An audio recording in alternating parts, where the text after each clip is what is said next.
আসসালামু আলাইকুম। কেমন আছেন সবাই? আশা করি আলহামদুলিল্লাহ সবাই ভালো আছেন। আলহামদুলিল্লাহ আমিও ভালো আছি আপনাদের দোয়ায়।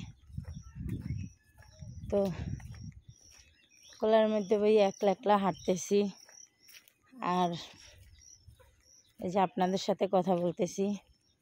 তো সামনে আসতেছে আমার বোন জামাই মোটরসাইকেল নিয়ে। তো আস্তে আস্তে আমি কোলার ভিতরে অনেক দূর হাঁটতে আসছি অলরেডি, অনেক দূর থেকে আমি আসছি। এখন শুধু খোলা মাঠ, এই যে শুধু খোলা মাঠ।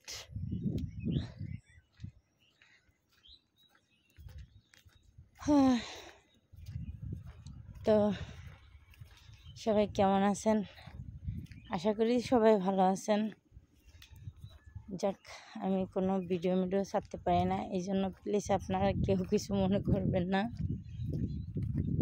আর ছাড়তে পারি না, সেটা একমাত্র সমস্যা হচ্ছে নেটওয়ার্ক প্রচুর প্রচুর প্রচুর সমস্যা করে আমাদের গ্রামে। তো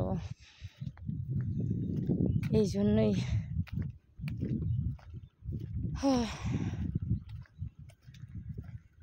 তো সবাই ভালো থাকবেন, সুস্থ থাকবেন। আল্লাহ হাফেজ, আসসালামু আলাইকুম।